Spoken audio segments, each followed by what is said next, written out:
Sorry about that. Not sure. My camera just randomly cut off right as I was getting to the fifth question. So for the fifth question, potential organizational constraint may be role ambiguity and role conflict. Um, so employees may be unclear about their job responsibilities, or they may experience contradictory demands, especially if they have multiple supervisors. And Jex and Britt say that this could lead to things like psychological strain, decreased job satisfaction, as well as just overall disengagement. Some of the indicators of this could be inconsistent messaging around job expectations, lack of standardized job descriptions, and employee reported confusion about roles. Some of the recommendations can be to conduct clarification initiative. Maybe this includes things like updating the job description itself and maybe even outlining the tasks within that job description so that way it's clear what the role entails. And then provide consistent supervisory communication. And this can be done through structured meetings and written directives, really trying to avoid being micromanagerial. Um, so that way there's at least some autonomy in it. Otherwise, that could come with its own issues. And also implement regular feedback on cycles as it aligns with the expectations. Another potential organizational constraint may be perceived inequity or lack of recognition. Employees who feel undervalued or perceive unfair treatment may withdraw discretionary effort just altogether. And Jex and Britt talk about this a little bit, and they cite this as a breakdown in the psychological contract between the employee and the organization. And some of the indicators of this could be if there's disparities in their workload or recognition among teams, decreased in participatory or participation in voluntary and collaborative efforts, or if they have low morale scores from engagement surveys.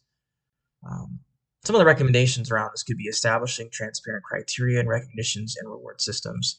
It could also include promoting peer-to-peer recognition programs and even something like training managers to identify and acknowledge effort equitably across the whole team, not just favoritism or less favoritism for some people. Another potential organizational constraint may be inadequate resources. If there's a mismatch between job demands and available resources, things such as time, tools, and training, this can hinder performance and lead to employee disengagement. Jex and Britt highlight this, and they say this resource inadequacy can act as a contributor to stress and really withdrawal behavior. Um,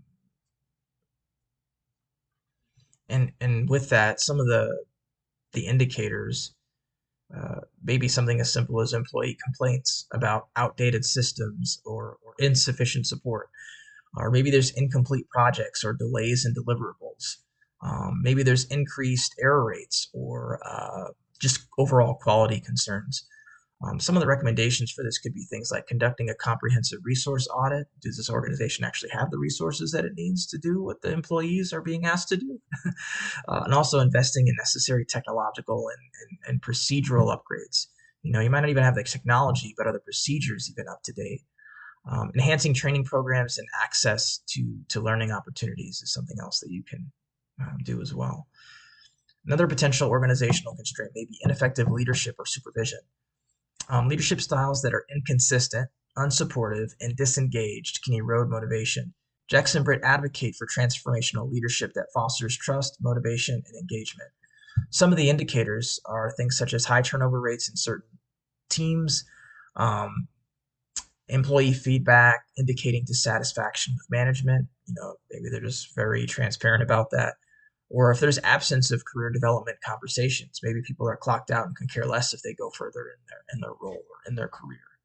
Um, some of the recommendations might be to implement leadership development programs that are focused on things like emotional intelligence and maybe even a deliberate form of coaching and mentoring. Maybe even setting up accountability measures for leadership engagement, and really encouraging open door policies. And open door policies are one thing, but also maybe going the extra mile and scheduling one-on-one check-ins to really build that rapport with the employees. Um, Another potential organizational constraint may be cultural mismatch or a negative work climate. Um, a misaligned or toxic workplace can result in widespread disengagement. Jex and Britt expound upon this a little bit, and they talk about organizational climate and how this significantly influences employee behavior and performance overall. Some of the indicators of this might be increased informal complaints or grievances, if there's low participation in organizational initiatives, or if there's just a general lack of enthusiasm, or people are not wanting to collaborate. They just want to do their own thing and isolate themselves.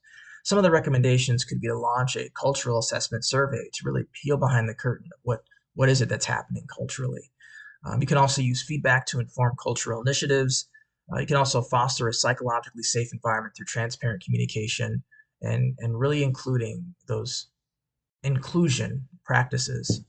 So, in conclusion, the presence of a counterproductive work behavior manifested in reduced work hours signals a deeper systemic issues within the organization. So if it's guided by a framework such as Jex and Britt present, it could help to elucidate organizational constraints, likely contributing to this behavior.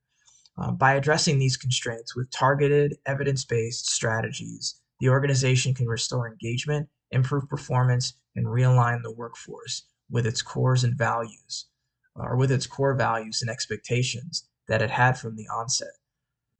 Thank you for listening.